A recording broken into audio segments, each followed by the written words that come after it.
Hey, this is Gratuitous. Welcome to Music Production Made Simple, the show that focuses on best practices about music production, which is based on FL Studio. If you're wanting to become the best producer you could be, subscribe and listen weekly. You can also check out my courses, which teach you the principles and basics of music production. They'll get you up and running quickly. In addition, I also have books on Amazon and tons of music on Spotify. Always feel free to hit me up at hi@itsgratuitous.com. So let's get into the episode. Alright, hey, what's up everybody? Welcome to episode number 9. In this episode, we're going to be talking about arranging your song with audio painting, okay? Audio painting is a term that I've coined over the years. I've actually written a book on this. It's on Amazon. The book is called Audio Painting, and you can search for my author name, Riley Weller, okay? So a few things I want to share before we get into this episode. So I've actually been working on a new course. It's called FL Studio Intermediate Course. This course is going to teach you how to prepare your music to release it on a commercial level. We're going to be covering like mixing, arrangement, mastering, and exporting your song, with best practices, especially now with like loudness normalization and all that kind of stuff.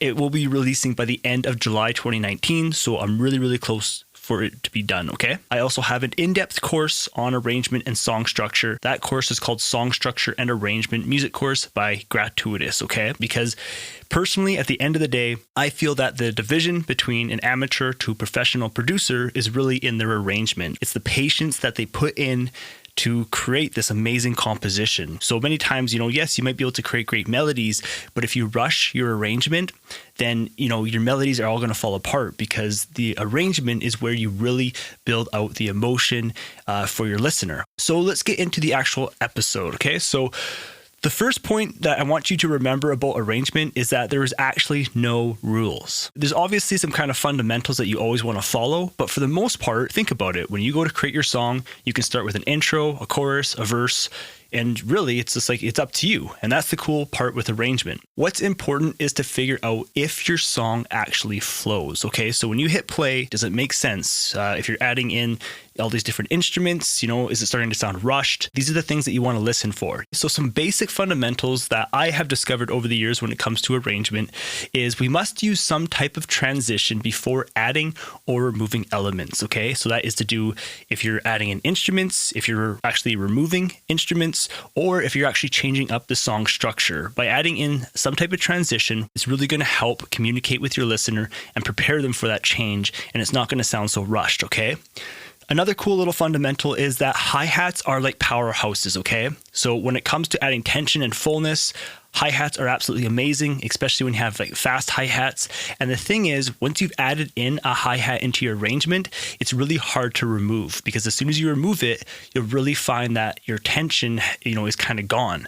And a really cool tip that I'll tell you right now when it comes to arrangement and your transition, silence is actually a super powerful transition. People forget about silence a lot, okay? So let's get into some different ways how you can approach arranging your song. So one way how you can be doing it is you can create lots of instruments and add them into the chorus, and you use like the different combinations all throughout the verse, okay? So in other words, you start with one instrument, you keep adding instruments with those melodies, and pretty much your end chorus is just all those instruments playing together. And then again, when it comes to your verse, then you break them apart and you kind of find different combinations. Another way to do it is you create a totally different melody on your chorus. And I'm going to talk about the pros and cons just quickly of both, okay? So let's talk about when you create all your different melodies and they add up to that one big chorus. In my opinion, that's probably the easiest approach to creating a song, because it's just a matter of you create one melody, then you open up another VST, get a sound, you create another melody, and these kind of just keep building up into that chorus. And another really awesome benefit of this is when it comes to the verse, this is actually one of my most favorite times of arranging a song, is because you actually have a lot of unique combinations between the different instruments. If we talk about hip hop for a second, so, typically in hip hop, when you go from verse 1 to verse 2 to verse 3, many times that verse is like the same instruments, okay?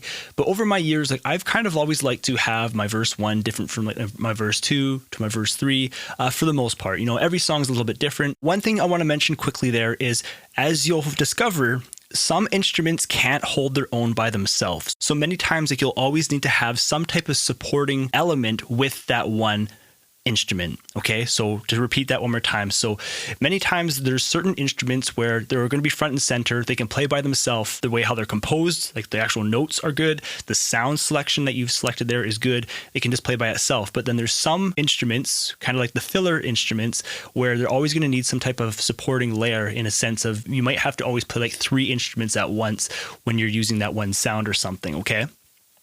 Now, to talk about creating a totally different melody when it comes to your actual arrangement. So, for example, let's say in your verse, you've created these different types of instruments, and then you go to the chorus. Now, you actually change up the chord progression. Whereas the other way, it's like you're always playing the same notes or whatever. It's just, you have different instruments going on. Now, this way actually requires a lot more knowledge and effort. And the reason for that is because when you come to your actual chorus, it's like now you have to create a new melody for all those different sounds that, for example, let's say in your verse you had, let's say 4 instruments and they're all playing, one type of chord progression. Now you go to your chorus, it's like now you actually have to create that new melody for the chorus with all those new sounds and stuff like that. Okay, so that requires a little bit more time and effort, as well as knowledge with some music theory and stuff like that. But one of the biggest benefits of approaching it this way is it can create a really memorable and emotional chorus. That's just kind of what I found over the years. But typically the first approach, where you just create one instrument and you just kind of keep building off that instrument, and then your chorus is typically, all the instruments added together. Again, that's probably like the easiest approach. Okay. So let's talk about some different parts of a song structure. So I'm talking about like your intro, your verse, chorus, bridge, pre-chorus, and outro. So your intro is pretty simple. Not every single song needs that intro. Sometimes you can start a song right at like the chorus, hit it hard, full of excitement. Your verse, again, depending on the style of music that you create, typically I always like to have verse 1 to verse 2 to verse 3. I like to kind of mix them up, get different combinations of instruments going on, but that's totally up to you.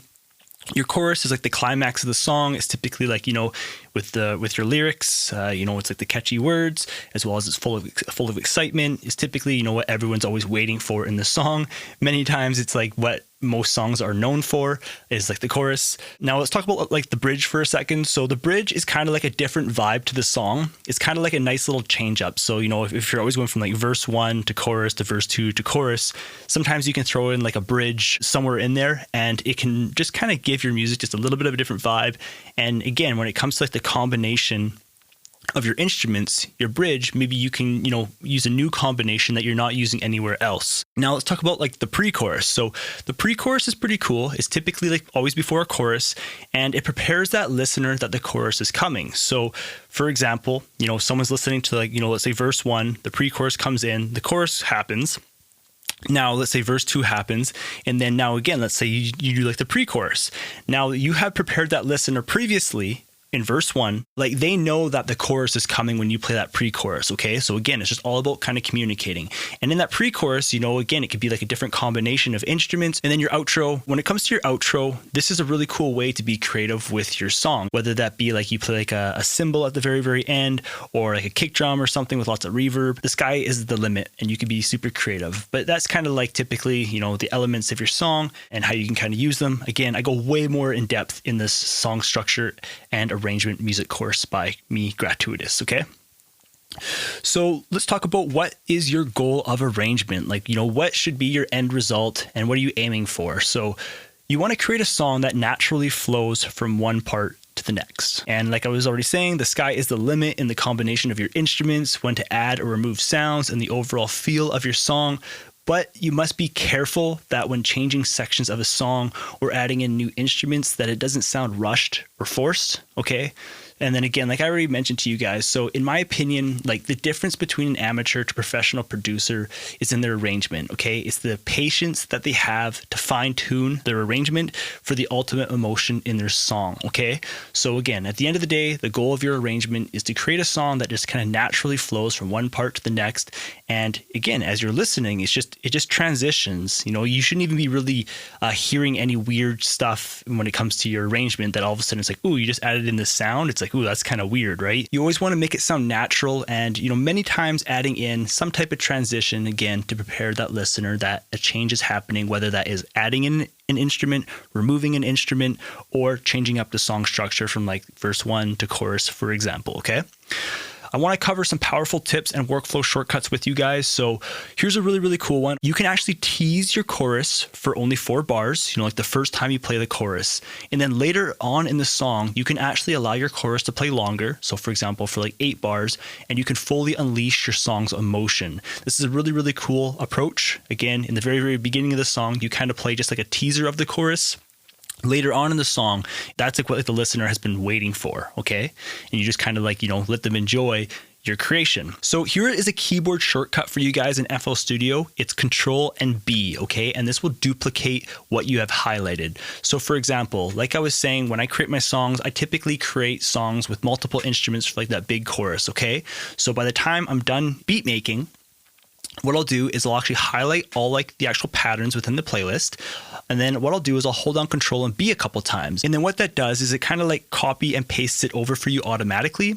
And then what I found for a really awesome workflow is to actually remove instruments to build the song. Okay. So instead of adding sounds in, because I find that it takes longer to add sounds in than it is to remove sounds. So by highlighting all these patterns, pressing Control B a couple times, now, you might have like 30 bars of like all like the same patterns going on. Okay. Now I would just simply remove stuff to kind of start building like my intro and kind of seeing what things, how things work in terms of like my different instruments and stuff like that to kind of get cool combinations. One other powerful tip I want to pass on to you guys is something I've discovered over the years, and I'm calling it like the walk away approach. Okay. So once a song is nearing being complete, I will hit play, I'll walk away or like lay on the ground and pet my dog, and I'll listen for things that stick out. So for example, this could be like a sound that's too loud, a sound that is rushed, or like the flow is not in the direction that I'm trying to achieve. And as soon as I hear something, I'll get up, I'll work on it, fix it, and then I'll just go, back down on the ground or something and pet my dog. Again, I'm calling that like the walk away approach. And this is something that I have done for many, many years. It just allows me just to listen to the music. As soon as I hear something, either I actually make like a mental note of it, so I'll be like, okay, I remember I got to do that, or I'll write it down, or I'll actually fix it right then and there. So I just want to talk a little bit about audio painting, okay? Because again, this is like a term I've coined over the years, and it's just a way to describe building emotion into your songs, okay? Again, I have that book on Amazon. It's called Audio Painting by me, Riley Weller, okay? So I tend to think of different stages of music production. And the order of these stages, it can vary per song, but generally it kind of goes like this, okay? So you have like the actual beat creation stage. This is like building the beat, creating the melodies, creating the beat, right? Then you have mixing the beat, that's adjusting your volumes, EQ, adding effects like compression to achieve, like the sound you want. And then you have arranging the song, okay? Making, your intro, your chorus, figuring out what instruments should be in your verse, the different kind of combinations. And one thing I want to tell you is each of these stages is actually a specific job within the music industry. Each people sometimes specialize in each of these areas, okay? I also consider audio painting to be a stage here, okay? So again, we've already covered beat creation, that's making the beat, mixing the beat, arranging the song, and now here comes audio painting, okay? So what audio painting, you're listening if your song sounds rushed when adding in instruments, you're adding in transitions when you're moving from verse to chorus, or you're helping for like that build up in tension, okay? That's where I consider audio painting. This is like, if you're adding in like reverse cymbals, creating those sound effect risers, snare buildups, you're really helping build that emotion, okay? Because, when you arrange the song, typically for myself, I'll kind of build out like my intro, my verse, my chorus, and I have a general idea of like what instruments are going to be playing there.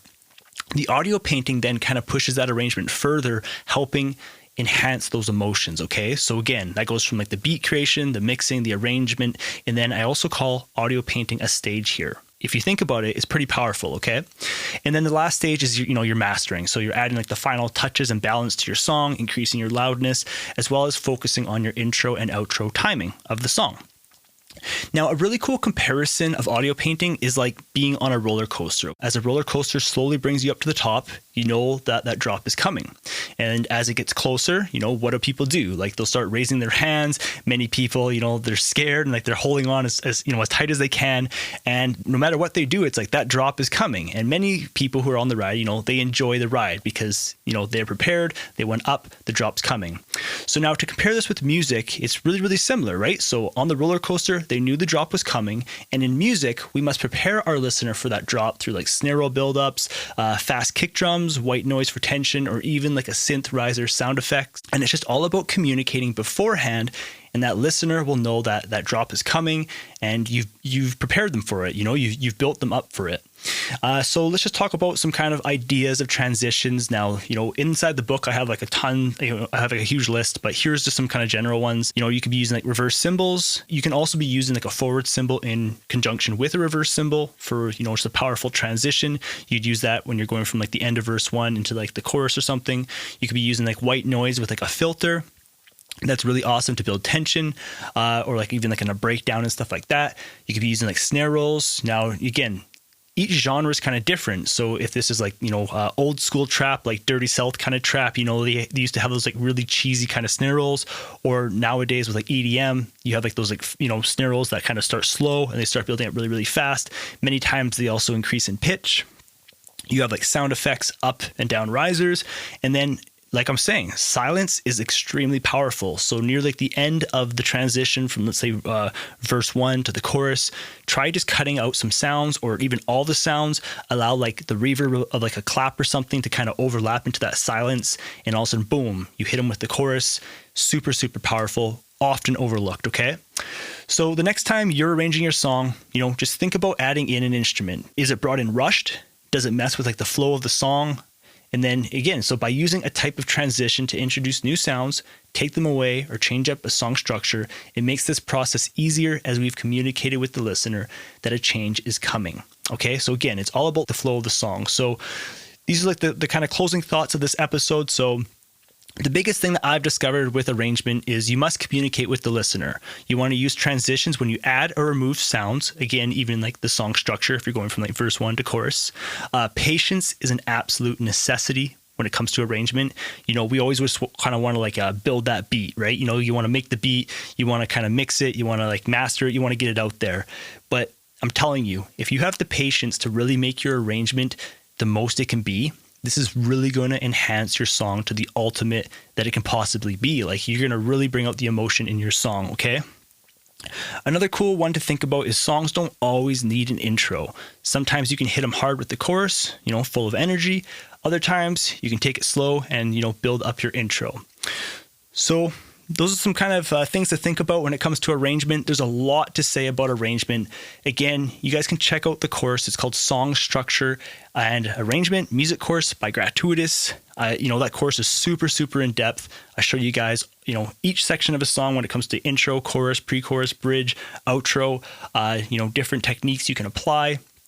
And really just bringing out the most emotion in your track. And also, introducing you to audio painting, how to use it, and really bring out, again, the fullest emotion in your song. So I hope you guys like this episode. Be on the lookout for FL Studio Intermediate course. It's going to be released by the end of July 2019. I'm just in the editing stage right now. Super, super exciting, super, super in depth. It's really going to prepare you to create a really polished commercial sound and get you competing out there with your favorite producers, okay?